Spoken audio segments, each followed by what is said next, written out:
know sometimes I get in the way. So won't you take the lead? So won't you take the lead? And I can get back round, and you can take the it's evident you run the show, so let me back down. You take the leading role, and I play the background. I know I miss my cues, know I forget my lines. I'm sticking to your script, and I'm reading all your signs. I don't need my name to lights, I don't need a star to roll. If I gain the whole wide world, if I'm just don't lose my soul, and my ways ain't pure if I don't live according to your word.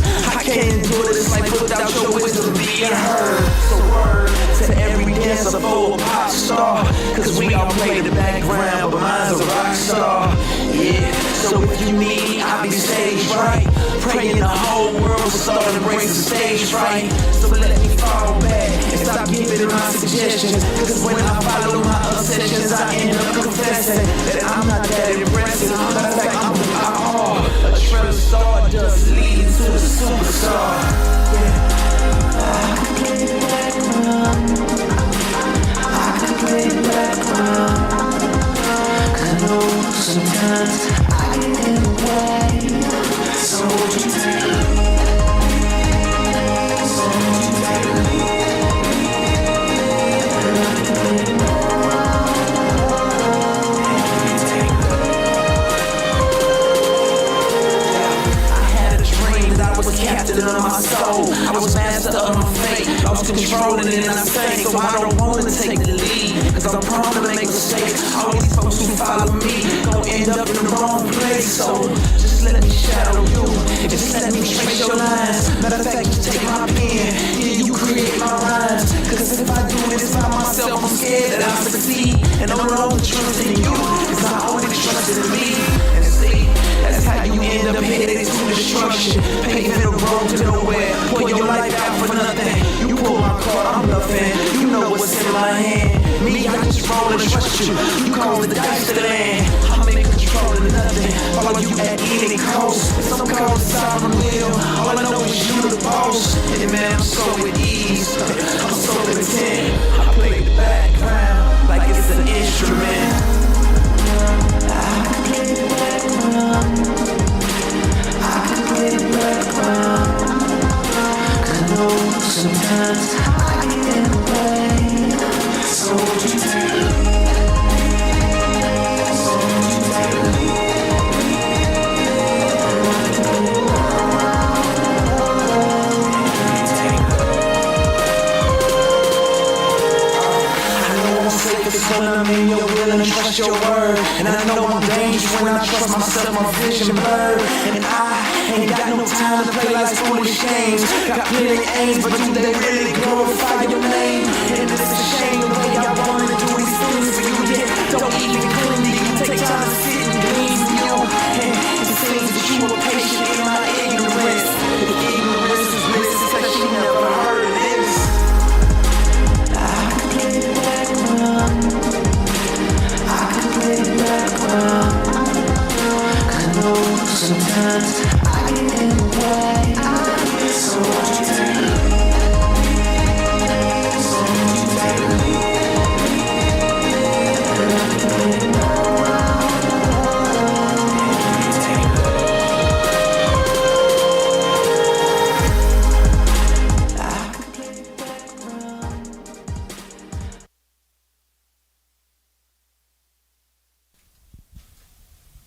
Hey everybody, welcome to the LC3 Crossover Sports, where we discuss faith, and I'm your host, Riley Clarita. And I'm Maddox. And let us start off by thanking our Lord and Savior, Jesus Christ, for this opportunity. And Riley? And since our last podcast, we've had a lot of things happen in sports, like an NBA championship, and that is the first topic that we are going to start out with. So, Maddox, how do you feel about the NBA championship? I feel like Boston, they had kind of an easy leadway to the finals because everybody they played was like injured and stuff. But I mean, I feel like they deserved that. I feel like Jaylen Brown played well, Jason Tatum, everybody gelled well together. So I feel like they was the best team. They deserved it.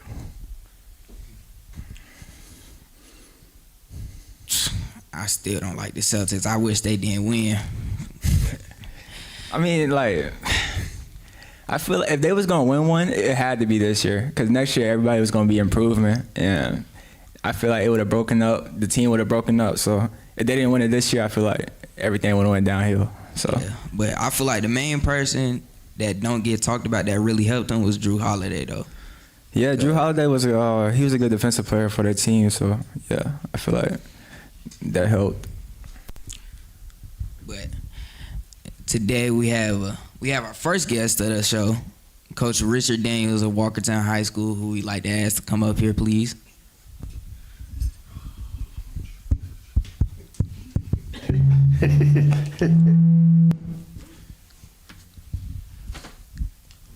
what's up, fellas? What's up, Coach Coach? How you Rich? doing? How are y'all, man? Good. I appreciate y'all having me. Yes, sir. So, to start off, we just want to ask, what got you into coaching? What got me into coaching? Honestly, I had some really good coaches coming up playing sports down at Winston Lake YMCA. So my first coach was actually a female, Tanya Harris. She was a drill sergeant, and she was like the first person to really put fear, you know what I'm saying, in me as far as coaching. But she was a teacher, and then my next coach was Brian Lee, Linwood Skinner. So like these were guys that born in Winston. They gave back. They had been coaching for years, man, and they really like made me love the game. So those are like my first real coaches that actually made me want to get into coaching. What can we expect from Walkertown this season? I'm gonna be honest, man. Walkertown, we've got majority of our guys coming back. They've been working hard this off season, but really we just expect a team to play hard. I don't want to put expectations as far as record, but the team that plays the hardest, works the hardest in practice, and is dedicated to their craft. I mean, I think we can do some good things this year. So, how would you describe your coaching style? I think I'm a player's coach. I think I've got a good relationship with everybody. It's tough love at times. Riley would know it's tough love. But I expect a lot out of the guys because I want them to get to the same place that I got to and love the game the same way I did. So sometimes you need that extra push. What advice would you give the kids today? In life in general or sports-wise? In basketball. Basketball-wise, I would say have fun. I think a lot of people take it too serious. I think they put a lot of pressure on themselves, and that's the reason why some people don't exceed those expectations. When you're out there having fun, you're gonna work hard. You're gonna do the things you're supposed to do, and that take care of itself. So I would say just working hard, being disciplined in your routine. If your goal is to go to college or your goal is to make a team or whatever, you'll work hard at it. But you got to be disciplined in your routine and do the same thing every day. You had a lot of success last season, going 22-7. How will you try and bring that success into this new season coming up? I think, pushing the guys mentally as well as physically, but also just letting them know that, again, like whatever your goal is, we're going to work hard at it every day, however that looks. If it's, doing more weight room stuff, if it's more cardio, executing plays and figuring out how to be disciplined in a certain set of plays, like whatever the goal is, we just continue to work hard. And I think that'll help us have a successful season. Last year was, I'm gonna be honest, it kind of was surprising. Like we lost a lot, so I wasn't expecting us to do that. But the guys work hard. Like if you came to practice or you watch how they play, like we don't pass the look test, but everybody just, they play hard, play their role. What separates your program from others? Yeah, I think it's the kids. Underdog mentality. If you look at a lot of other programs, some of these kids have, already have a name or have success. Especially Walkertown being a smaller school, you don't really get that recognition around the city. So I think, just having an underdog mentality and just instilling that every day that you got to outwork everybody. I think that's what separates them. Now, is there any memorable coaching moment that you have that had an impact on you? This past season? Any season? I don't know. I've been coaching for a while now, right? So it's honestly, I have a lot of memories. I think it just goes season by season. Like I've had a different group of kids almost every season since I started. I would say probably my most memorable would be my first season at Glenn. I was 21, fresh out of college, so I didn't know what I was doing, and but they didn't know that. And so, I had fun with that group. I watched them grow into like young men. We didn't have like the best season. I think we finished 12 and 11, but from where we started beginning of the season, like 0-4, I think we ended up winning maybe 10 straight or something like that. So it was like, that was probably my most memorable season with that group, and that was 2014. What's your favorite thing about coaching? I like giving back. That's the whole reason for me getting into coaching, is giving back. Like again, I feel like I had some really good coaches that taught me a lot of morals and values, and I just try to instill that same stuff in the kids. Again, like it's a different time, and this generation is like a microwave generation. Yeah. Where everybody kind of want it tomorrow. Like if I work hard today, I'm supposed to get it tomorrow. And so just instilling those values, like you got to keep working at it. You got to work every day. It might take 2 months, it might take 2 years, but keep working hard, you're going to get it. So I just like giving back, honestly. How would you say you felt when you found out you were going to be inducted into the Winston-Salem Sports Hall of Fame? That's a good question. That's a surreal moment.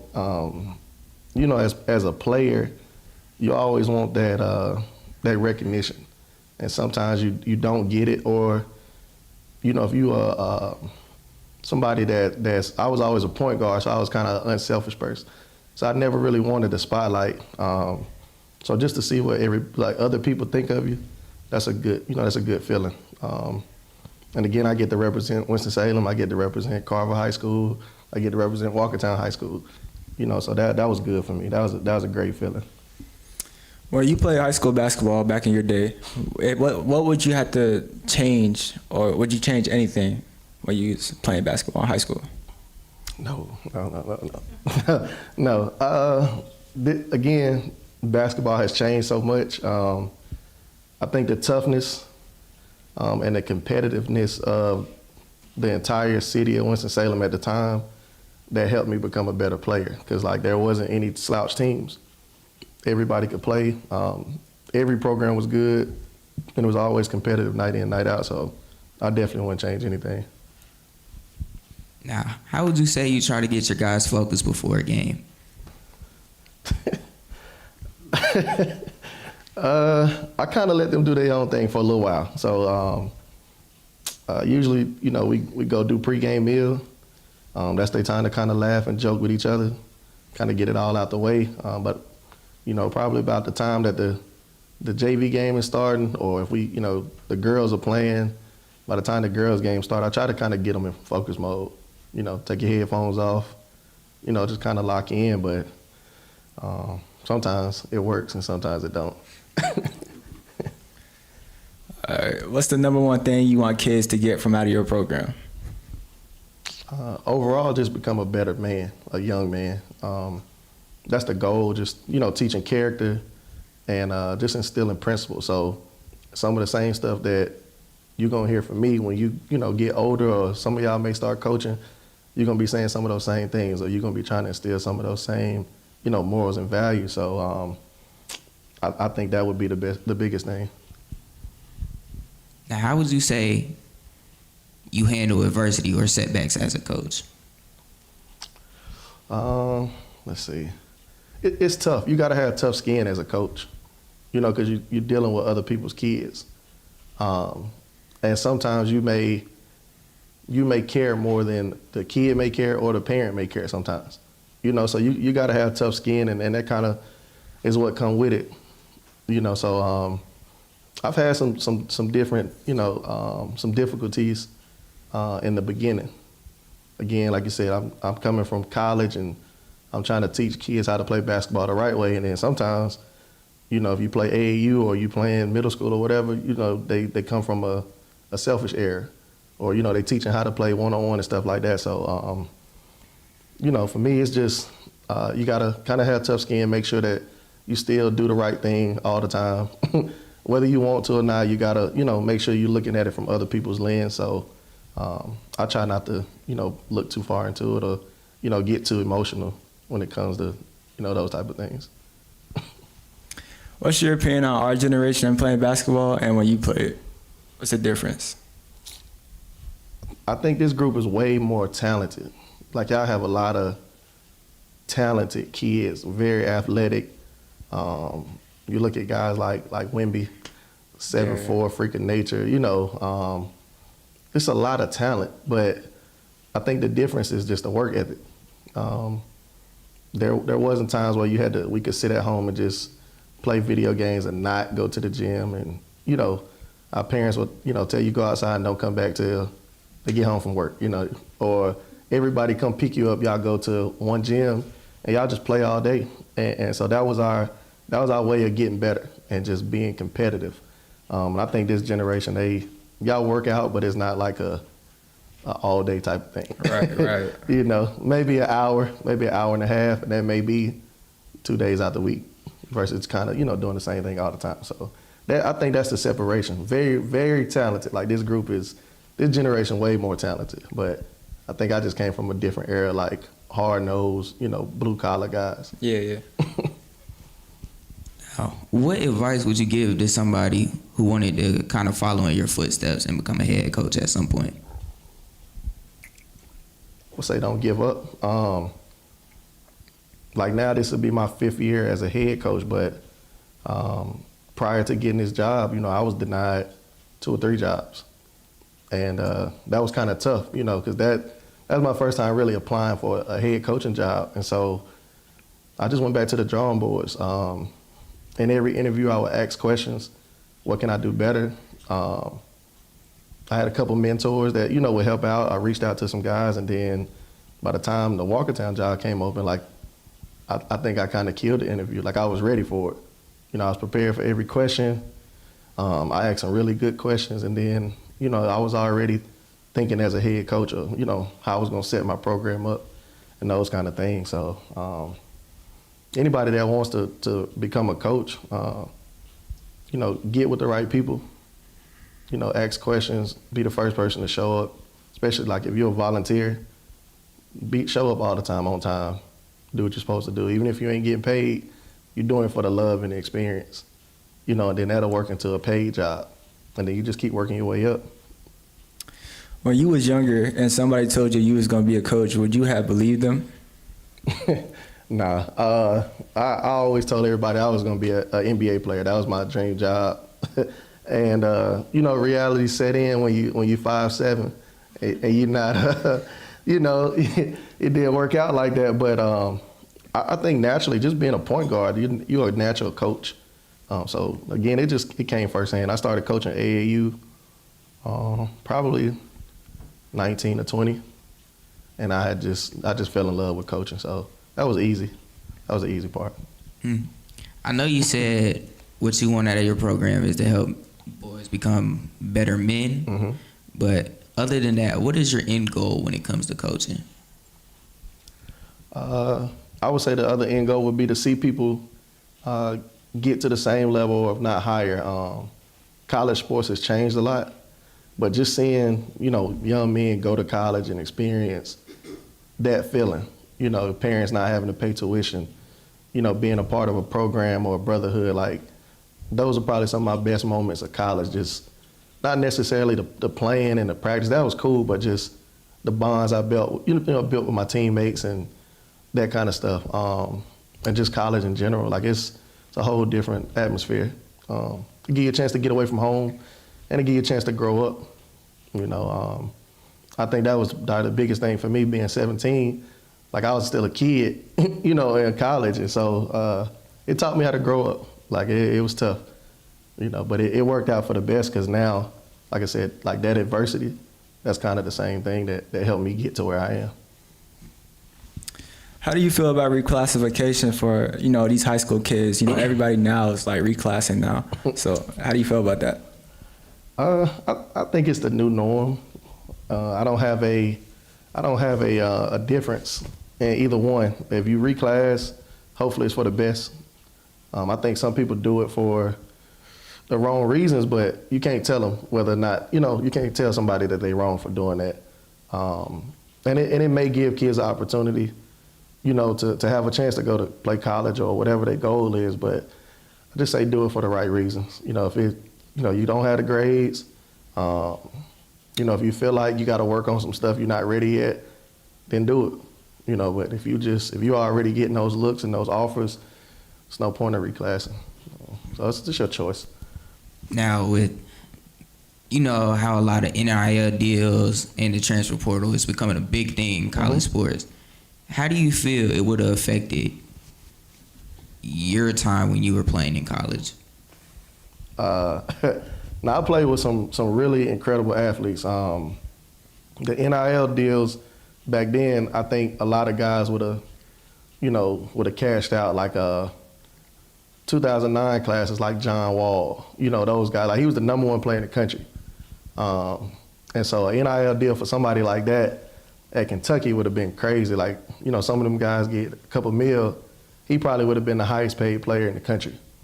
So it's kind of good that they didn't do it because, you know, you got a chance to work hard and just, you know, do it for the love. And now some guys are going to school based off who's going to pay them the most.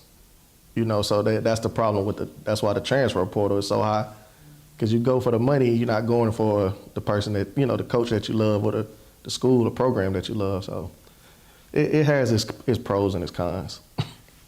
Now, some states for high school, they've been paying players now for NIL deals. So how do you feel about that? Do you think they should be paid or Like the high schools? Yeah. Again, I think it's one of those things where if you can help a kid that's in a situation, you know, take care of their family, that's good. You know, but I just think you know, the way this goes sometimes that they turn it into something totally different. You know, and now it becomes a chase for who can pay the most money to get this kid. And so, again, certain kids, man, they deserve it. Like, if you want to take care of your family, you're a top whatever kid, then do it. You know, I mean, you're not going to get this. This is the opportunity to take care of your family at this level, and then that could further, you know, progress as far as going to college and then pros. Right. Well, that's all my questions. All right. Thanks for Coach Rich. One question from the audience. How do you basically, how does your faith work within the athletics? That's a good question. So you got to have faith. When I took over, Walkertown was 9-17. Like they kind of had a down year. And taking over during COVID, I really didn't know, you know, what I was getting myself into. But I had faith in my coaching ability. Two, you know, I signed up for this job. I knew what I was getting myself into. So you got to have, those morals and those beliefs. But, you know, you also got to have a strong foundation. You know, so all of that helped with the athletics part. Like I said, just it was tough in the beginning from the first year, but you know, you got to have faith because, again, that first year, them second years is, you know, you don't never know what you're really getting yourself into. And, you know, if you don't have that foundation to fall back on, you know, you may, you know, some people jump out of it or they, you know, may say, this is not what I signed up for. But it's, you know, if you do it for the love, you know, you're going to continue, man. You definitely going to continue. So that was the biggest thing, you know, having that faith in those foundations. All right, well, we appreciate you, Coach. Thank y'all. I appreciate y'all. Thank y'all.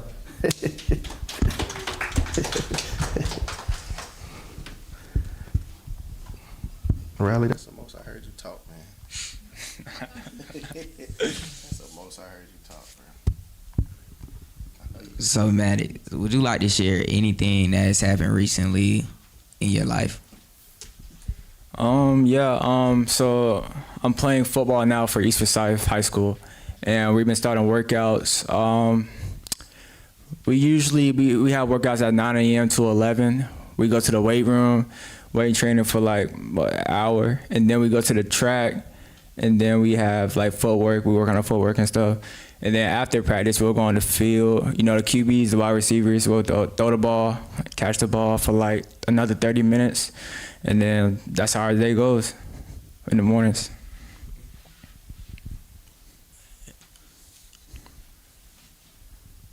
Some local news we would like to discuss is we would like to give a congratulations to Coach Monty Gray, new head coach at Reagan. And would you like to tell us about the national news? Yeah, so some national news going on is Team USA, they just beat Canada. And how you feel about that? Because like I feel like Team USA, with the team they have right now, they should win the whole thing like this year.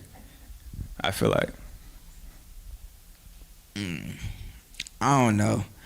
I feel like they're giving their older guys a little bit too much because a lot of their young guys, like Ant, was giving them a lot.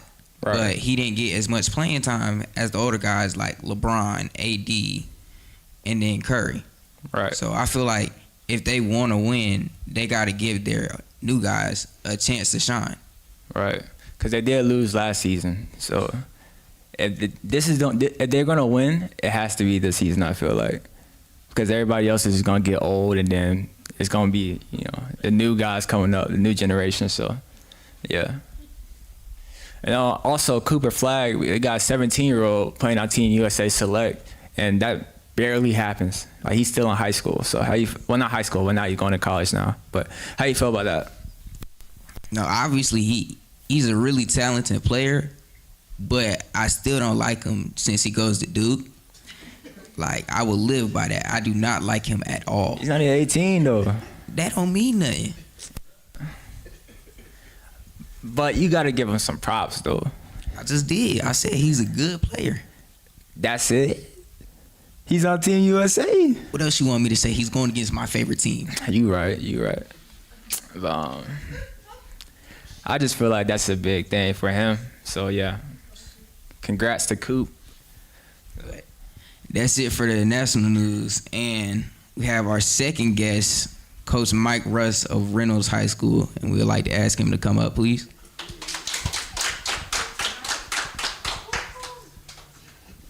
What's up, Coach? What's up, fellas? How y'all doing?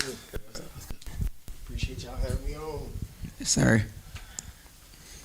So we know you work with a bunch of college and professional athletes. So how was it like training people like Chris Paul, LaMelo Ball, Mikey Williams? Like, how was that?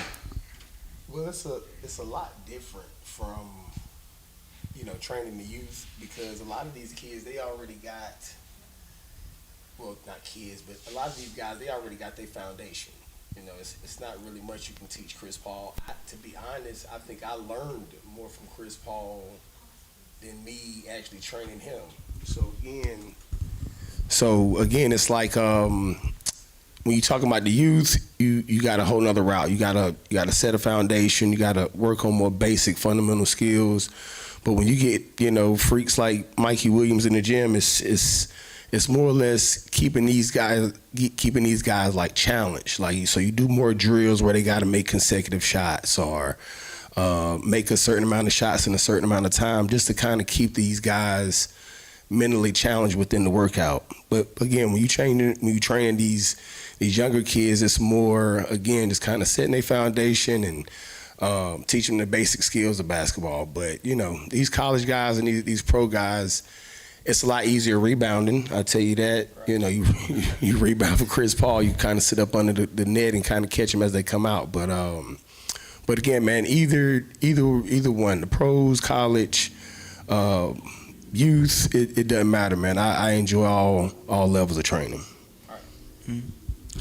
So, for this being your first season at Reynolds, what are your expectations?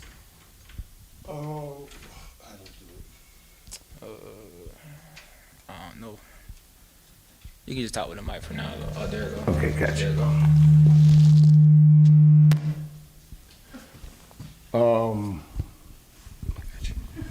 Expectations. I don't know yet, man. What I do know is we're gonna be really new. Got some new kids coming in. I got a lot of kids coming up from JV. Maybe 3 returners coming back from the varsity team last year. So we're gonna be new. To be honest, man, the only expectation I have is to be better the last game of the season than we were the first. Like, if we can really go throughout the season with, you know, a competitive spirit about us, whether it's good or bad, that's all I'm looking for, man. Let's just go out here. Let's play as hard as we can play every single game, and you know, we'll deal with the results. But I don't know, man. I'm 3 months, 4 months in. I hadn't really got a chance to, you know, really see what my guys look like as a team yet. Just considering, you know, the fact that we've kind of had open gyms where I've allowed a lot of different kids to come into the gym, but I haven't really got my set team together yet. But again, man, I'm gonna keep it realistic. Let's just make sure that we're improving, you know, throughout a game by game basis. Is there any advice that you would like to give today's generation with basketball? Practice, man. And you know, I think even as coaches and trainers, man, we use this term, you got to work hard. I don't necessarily think, even back in our generation, we necessarily like worked hard. I think we just enjoyed playing. So it's like, if we went to a park or if we went to the Central YMCA, we just enjoyed playing basketball all day, not even knowing that we were practicing while we were just hooping and having fun. So it's like, even, you know, we start talking about riding bikes, like, we're not riding bikes to strengthen our legs. Like, we didn't have that type of, you know, mindset. We were just riding bikes because we were bored and it was fun and it was a faster way to get from point A to point B in the neighborhood. So, but not knowing, again, bro, we were building leg strength, we were building endurance, all these different things of just kind of being a boy and being outside. And so again, man, like, just practice, man. Like, go. If you got a basketball goal at home, I know a lot of kids got hoops at home, man. Go outside and just shoot and go get together with your friends. Go to a park, go to a, you know, YMCA, and y'all just play, man. Just play basketball as much as you can.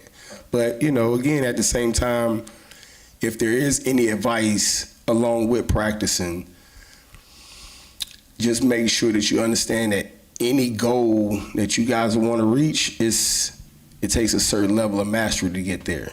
So it's, you know, the more you practice, the more you're gonna get better at it, and the better you get at something, you know, the better you know, kind of give you a chance of being able to be successful at it. So that's it.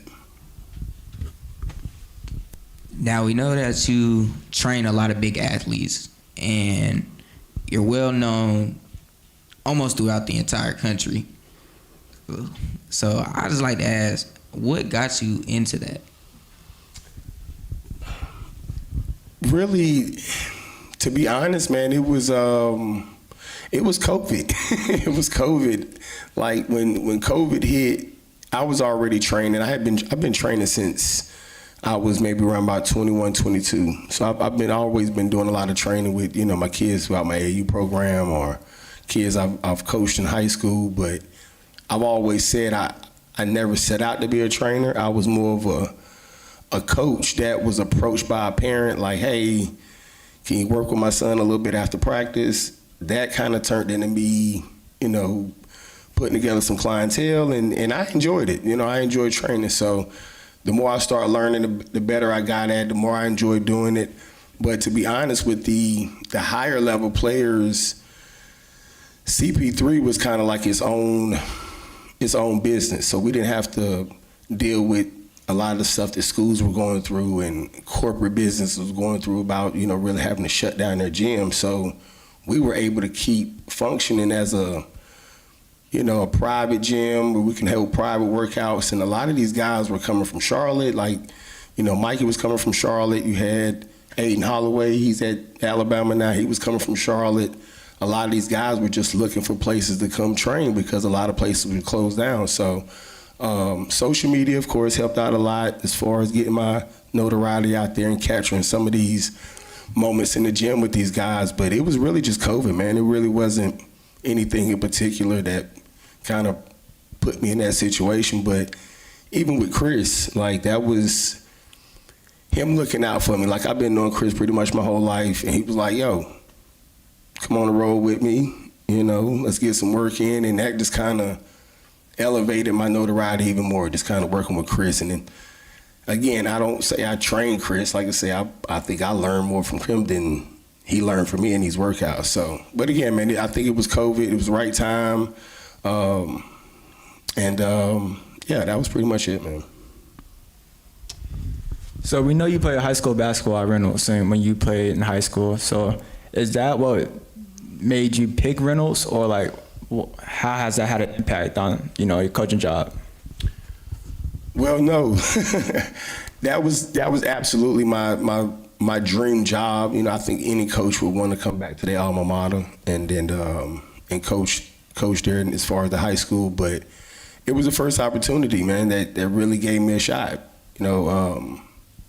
I went and applied for a few different positions, didn't get them, but I think the timing of it all was, it couldn't have been even better. It couldn't have been any better. Like, with my son going into 9th grade, me kind of stepping out of my role over there for Cypher Country Day, it was a great opportunity for me to take advantage of. But that didn't have any. That makes it that much more special, that being my first job. But I didn't really have my eyes set on it because, again, I think I was looking for an opportunity anywhere that would give me a shot. Of course, I didn't have any high school coaching experience as a head coach. But again, man, I was just looking for somebody to just give me a chance. Give me the chance to show what I can do. So just happened to be Reynolds. And you talking about that chance, was there any complications that came with that? Like, what do you mean? Like, just as far as like me actually getting a job? At any point was your faith ever tested by being denied jobs before? Oh, absolutely. Absolutely, man. Because, I'm big on reputation. I'm big on, treating people right, going about things the right way. And I was thinking that at some point, those type of, views on things would come back tenfold, and it wasn't. And again, man, I've been coaching since, again, I've been 22 years old, 41. So throughout that process, yes, man, faith got tested a lot. And I had kind of really got to the point where I was ready to kind of, maybe jump out of the coaching space and just stick to training. But, when that job opened up, I had a lot of people recommend that I go after the job. I really wasn't crazy about going after it because, again, I thought Reynolds was just somewhat out my league, just as far as, the history of it. And I knew how popular the job was going to be. I think maybe 40 people ended up applying for the position. But I had a lot of people, man, they encouraged me to go out for the job. I did a lot of stuff to get prepared for the job. But no, absolutely, man. It was a thing where I didn't think out of all jobs, this would be the job I would get. I just thought it might be too good to be true. So, but I got prepared. I did what I needed to do as far as, looking at some things, getting myself ready for the interview process. And lucky for me, man, I had a great interview.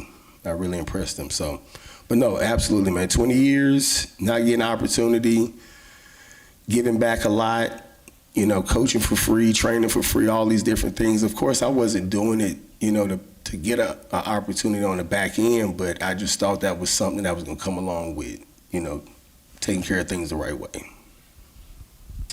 All right, so what do you think the pros and the cons are with athletes using social media in today's generation? That's a good question. I think some kids are using social media to come across as somebody that they're really not. I think it's like a alternate reality they can kind of tap into with social media, and I don't think that's a good thing at all, because with anything, man, if you do it enough, it'll kind of become who you are. And I think, the more we kind of look at things and not really being honest with ourselves of who we are and some of the things we're going about, I think we get to a point where we start living a lie, and it's kind of hard to get out of that lie at some point. But for those that's really using social media for the right reasons, man, to really empower yourself, empower your brand, get your popularity out there and kind of show people who you are personally, and just kind of being transparent in some situations. Like, I know everything isn't made for the internet, but if you can really show people who you are, I like to think about it as like a resume. I know a lot of kids, if they hear about me, hey, Mike, go get some training from Mike Russell. They can go to my page, see some of the guys I've already trained previously, and it's like, oh, okay. See some of the comments, really get to see that, people really rock with me. And again, that's something I really take pride in with my social media, and really kind of using it as a resume and a platform to kind of get an introduction to who I am. But for those that's using Instagram for clout reasons, that's always bad. Right. But, if you're using it for the right reasons, man, I'm all for it. Especially, even social media to kind of keep up with old friends that you might have went to a new school, moved away, kind of keep up with some of your old friends. It's a lot of good things that come with social media. So, the same question that we asked Coach Rich, when you were a young person growing up, would you change anything about you playing sports? Oh, yes, absolutely. I'm shooting more. I'm shooting it. Listen, no, I'm just joking. But I will be honest, and I would be a little bit more aware of what I'm doing individually. I let a lot of team success cloud what I need to be doing as an individual. It's almost like, yo, Mike, you need to get in better shape. And it's like, yo, I'm beating teams by 30. Why do I need to get in better shape? So, I think team success, it really clouded what I needed to be doing in certain ways I needed to improve. But I would definitely change how I approached it. I would approached it more in let me make sure I'm the best player I can be to even make my team even better than what we already were. Instead of being kind of content in who I was as a player. And it's like, if it ain't broke, don't fix it. But just because something is good doesn't mean it can't be better. So I think I would have kind of approached it with a little bit more drive to become a better player individually. What advice would you give kids today that want to go Division I, Division II, Division III, or any collegiate level, and they want to play in college? What advice would you give to them? Stay at it. Stay at it, man. I know a lot of us and social media has a lot to do with that, where we let ourselves compare ourselves to different people and their routes and where they're going. Like, your route might be a JUCO route to get you to Division I. It might be, some kids, they've transferred, a couple of times to get them in a better situation and maybe play D2. Just understand that your route is your route. It's nobody else's. And if you really, really want to achieve something, stick to it. Don't ever think that it's too late. It's literally some guys that's in college right now and that's over 21, 22, 23 years old. And again, I just think it's a process, man. And you gotta trust that it's gonna be a long road to get there.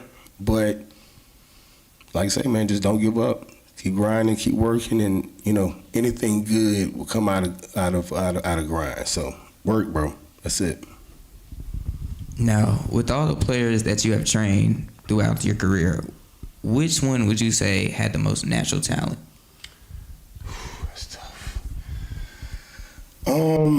Natural talent. I mean, honestly,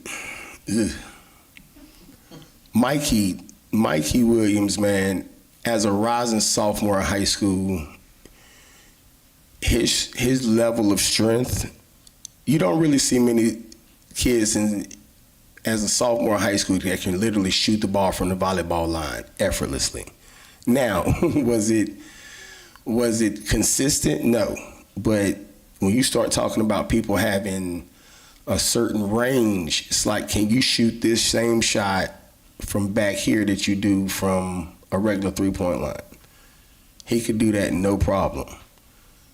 His natural God-given ability to be able to jump, to handle the basketball, a lot of different things. It was just, you just kind of saw it. It was like, man, he was kind of like, just kind of born to be a basketball player. Now I heard he's pretty good in football, but just kind of just looking at him like, you know, you saw the legs, saw the build, the whole nine. It was like, yo, this kid is like just naturally put together. I don't even think at that point he had put a lot of time into his body, but he honestly had a body that could have been somewhat college ready as a sophomore in high school. But just natural talent, of course, he had a lot more things he had to learn about being professional and how he approaches workouts in a more professional way. But just natural ability, I would throw Mikey Williams right on up there with anybody, man. I really would. How has CP3 helped you and to build you up into the coach you are today? The player or the academy? The academy.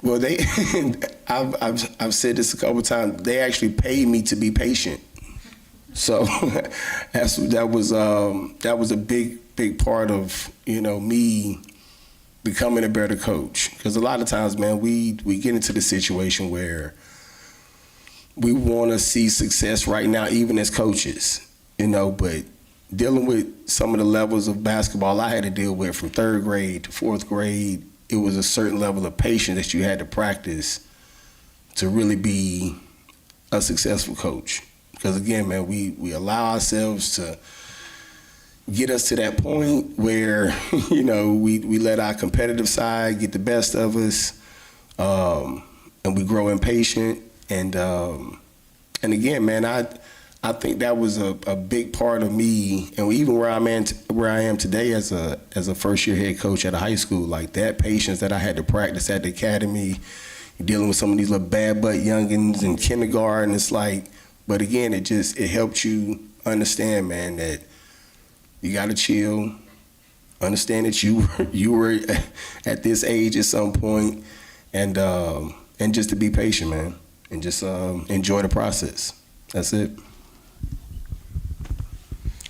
Now, would you say with your time being at the academy, that brought you many lifetime friends that you have, and even brought people so close that you consider them family?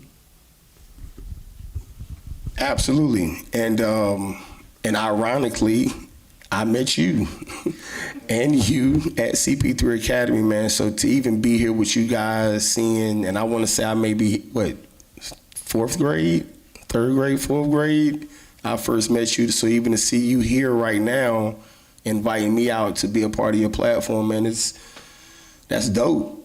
That's super dope, man. And I'm proud of you guys. But I think those relationships you build through an academy like that, man, is cool, because you really get to see kids grow up. You get to see them go through some of their bad times, some of their good times, and you see all of those different things and experiences shape them to who they will ultimately be. So whether I see you guys on TV hooping one day, or see you guys maybe running for office, I don't know what you guys are planning on doing with your careers and your lives, but, you know, to know I seen him at a certain level where he was trying to really figure things out, and where he is now, that's fulfilling for me, bro. That's pretty cool. And last question, what's your favorite thing about coaching? I would say the relationships. I mean, because, you know, I just had a kid Pruitt. I only coached him 1 year at Reynolds, but to have him come back through at Reynolds a couple days ago, man, that was that was really, really, really, really cool.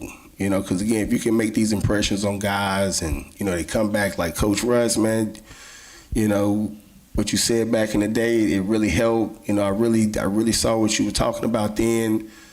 I think those are the moments a lot of these coaches, include myself, those are the moments we live for, bro. Like the wins, the losses, all that stuff is great. But like Rich said, man, to see some of you guys go from boys to men and learn some of these valuable life lessons through basketball and come back and give us that type of credit. Not necessarily the credit of, yo, you really helped me get to the NBA or help me. Bro, you really helped me get prepared for real life. Like, I think that's what I'm kind of looking forward to more than anything, man. Building those relationships and really helping kids get prepared for the real world. Because, you know, high school, college, NIL deals, like, that's great, but I don't think that's real. Like, I think the real part is going to be the struggle that you got to go through, the responsibility, the accountability you got to take as a father, all these different things, man, that's going to really test your manhood and your ability to get things done. Like, that's what I want to get my guys prepared for. So, but yeah, man, that's I think that's the most fulfilling thing about coaching. 2 questions from the audience, if you can repeat them. Coach Russell, how do you stay current with the different trends and techniques in coaching basketball? How do I stay current with the different techniques in basketball these days? It's, you know, I think it goes to anything, man. You gotta be ready to adjust. You gotta be ready to adapt. I think even back when I played, the game has changed a lot, but I think you got to be open and understand that things will evolve and things will change. You got to stay up on what's current. And I think now, man, is 3-pointers, you had to be a really, really good shooter to shoot threes back in our day. But now it's more or less like, let's get more possessions. Let's play fast. Let's shoot quicker. Let's see if we can get as many possessions to give ourselves the best chance of scoring as many points as possible. Like, even to make myself make that adjustment, I think that was huge. Because, again, that's a part of basketball today. So, but just making sure, man, that you stay open-minded and you understand that things are going to evolve whether you like it or not. So. Last question. What kind of legacy did you leave at Reynolds as a player, and who were some of the players you played with? The legacy I left at Reynolds and some of the players I played with, I mean, I left a legacy of winning. We were really good, man. We won 2 state championships, both my junior and senior year. Some of the players I played with, honestly, I think the best player I played with was a guy by the name of Ilyan Eftimov. He ended up playing at NC State. And to see him come in as a junior, he was the most polished player I've ever saw. Like, from, you kind of see the Jokic now. They can dribble it, shoot it, pass it, the whole European style. I saw that from Shush back in 2000. And with a 6'5", 6'6" cut-up frame. So, but, you know, even with him, you know, Mitchell Baldwin, Jason McDougal, all these different guys, man, that went on to have great careers. You know, Mitchell played 4 years at UNC Charlotte. McDougal, he played at Penn State. Seeing a lot of these different guys take these different routes and play at the next level, man, it kind of looked back like, you know, that was pretty special. You know, to really be able to say you was on the team with 4 or 5 guys. Really, my senior year, you might say 6 or 7, because you got guys like Whit Hokenfey, Hall of Famer Rafford. He don't like to be called my backup point guard, but he was my backup point guard. But you know, it was games where he had to come in and really be special. You know, while I had to kind of sit down and, because Whit was a better player, I was just a better leader. But to have somebody like that can come in and give us a whole nother dynamic off the bench and be a Hall of Famer Reynolds, Hall of Famer Rafford, man, it lets you know how special that team was and those teams were back in the early 2000s. But again, man, I think it was just a legacy of winning and a legacy of waiting your turn. We played 2 years of JV, and we couldn't wait to get to varsity. we could not wait to get divorced, and I think that helped us with our hunger and just being ready for that opportunity whenever it came to us. So, but great times at Reynolds Band back in the early 2000s. We had a great time. All right, my guys. We appreciate you, Coach. We appreciate you guys. Good luck with you guys and everything, bro. I appreciate you. Yes, sir. Proud of y'all. All right. All right, so that concludes the end of this podcast. We would like to thank everybody watching, and we ask that you like and subscribe and follow us and come back for our next show, which we'll be announcing soon. And remember, Acts 2:21. You got your scripture? Luke verse 1. Damn. I know it's Luke 1:37. With God, nothing shall be impossible.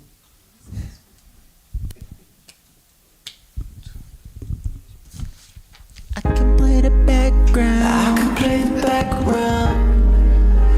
I can play the background. 'Cause I know sometimes I get in the way. So won't you take the lead? So won't you take the lead? And I can play the background. And you can take the. It's evident you run the show, so let me back down. You take the leading role, and I play the background. I know I miss my cues, know I forget my lines. I'm sticking to your script, and I'm reading all your signs. I don't need my name in lights, I don't need a star on the road. And why gain the whole wide world if I'm just gonna lose my soul? And my ways ain't pure if I don't live according to your word. I can't endure this life without your wisdom being heard. So word to every dancer for a pop star, 'cause we all play the background, but mine's a rock star. Yeah, so if you need me, I'll be stage right. Praying the whole world will start embracing stage fright. So let me fall back and stop giving my suggestions, 'cause when I follow my obsessions, I end up confessing that I'm not that impressive. Matter of fact, I'm who I are, a trail of stardust leading to the superstar. Yeah, I can play the background.